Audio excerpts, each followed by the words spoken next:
Salut, c'est Alex. Aujourd'hui, on pose des moulures.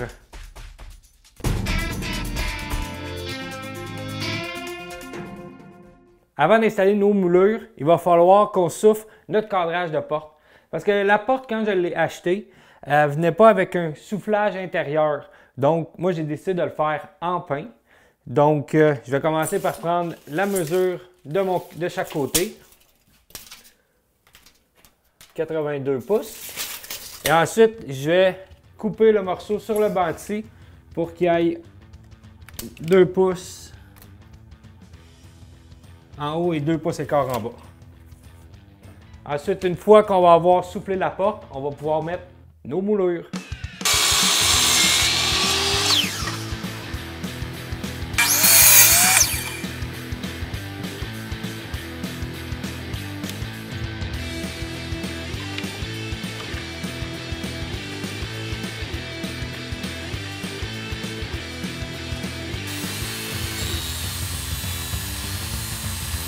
Donc, ça fit parfaitement. Moi, ma technique, il y a différentes techniques. Moi, qu'est-ce que j'aime faire? C'est en fait, je vais prendre une drill avec une mèche et je vais venir pré-percer des trous.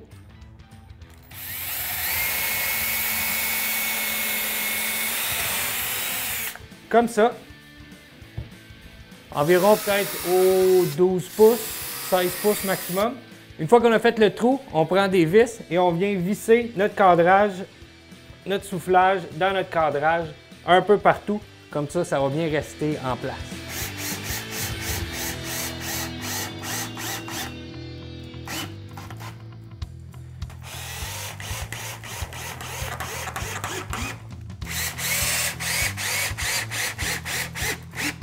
Le premier morceau est mis, il ne nous reste plus que 2 morceaux à mettre et on va être prêt à mettre nos moulures.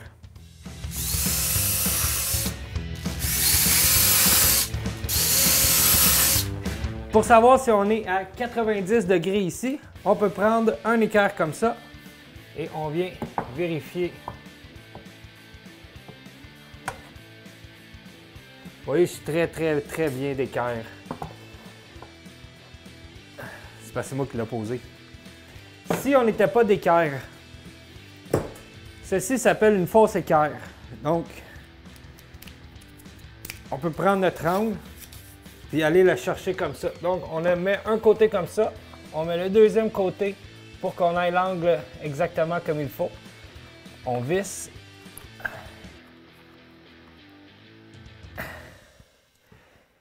Et ensuite, on peut prendre cet angle-là, l'amener sur notre scie et on peut aller lire si on est à 90, 92, 88. Puis ensuite, si on est à 92 degrés, bien, on va faire 2 angles de 46 au lieu de faire un angle de 45. Donc, on prend la mesure qu'on a, on la divise en deux et on va faire cet angle-là sur notre scie. Mais en ce moment, on est à 90, donc il n'y a pas de problème. Ma moulure, je vais la mettre 1/8 de pouce à l'intérieur pour que les pentures puissent fermer puis on puisse mettre le latch ici.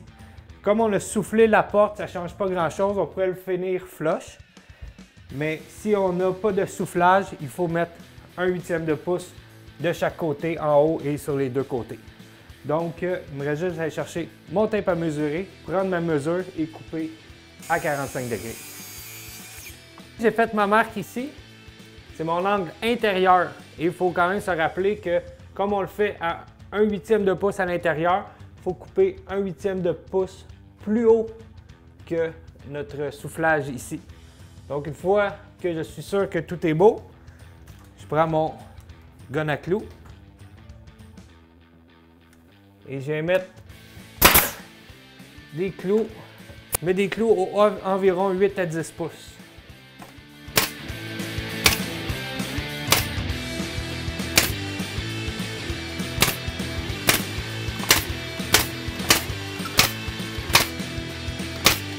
Une fois que mon premier morceau est posé, moi j'aime bien la technique de venir mettre mon morceau en haut comme ça ici. Et ensuite, comme ça, mon dernier morceau, je vais pouvoir avoir un ajustement. Si on met ce morceau-là ici, ce morceau-là, ensuite, si on a une différence un peu dans notre angle, ça va être dur de faire le dernier morceau. Tandis que celui-là est plus facile à tricher parce qu'il y a seulement une coupe en haut ici.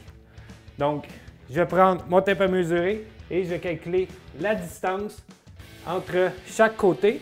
Et bien sûr, je vais rajouter un 8 d'un côté et un 8 de l'autre. Donc, j'ai mon tape à mesurer. Ma distance est exactement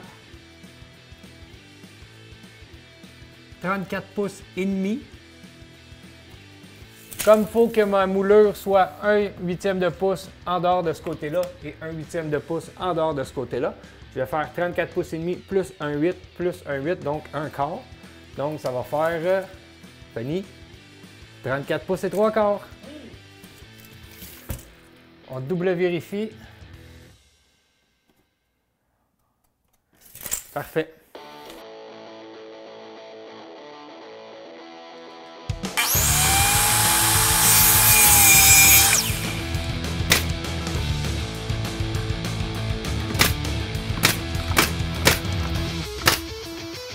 Donc, vous voyez ici, mon coin, au lieu d'être droit comme ça, il finit ouvert comme ça.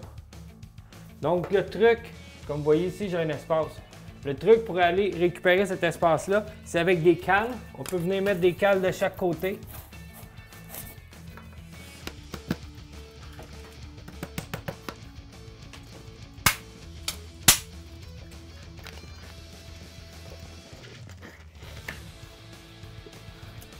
Et comme ça, on est venu, comme ça ici, remonter chaque côté.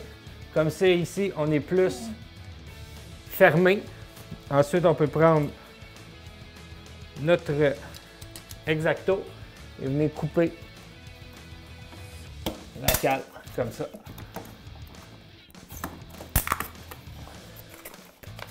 Et ensuite, on va venir mettre un latex. Je vais vous montrer tantôt comment on fait. Maintenant, il reste seulement le dernier morceau.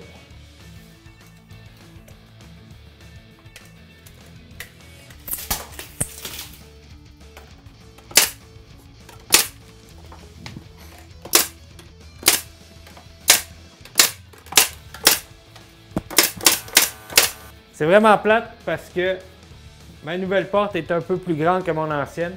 Donc, j'ai mes prises électriques qu'il va falloir que je déplace un peu plus tard. Ici, j'ai le même problème encore avec mon coin. Donc, encore une fois, avec des cales comme ça, on peut venir soulever un peu notre moulure pour qu'on puisse avoir un angle qui est parfait.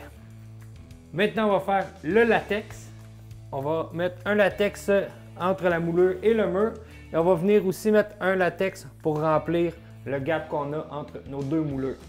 Le truc, c'est toujours avoir un linge humide avec soi. Et on en applique comme ça.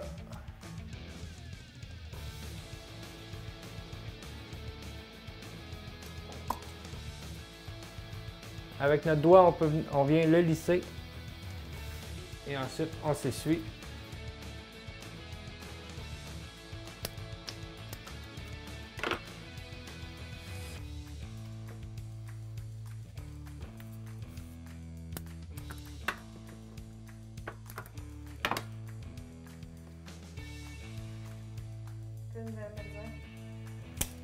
On va venir en mettre entre nos deux moulures.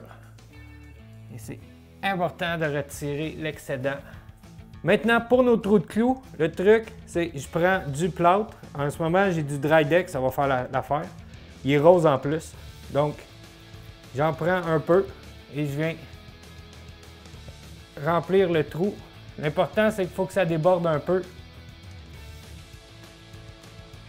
Une fois que c'est sec, on a juste à prendre une éponge à sabler ou un papier sablé et on vient sabler l'excédent et ça va être parfaitement droit. Après avoir mis le plâtre et sablé, il va juste rester à peindre.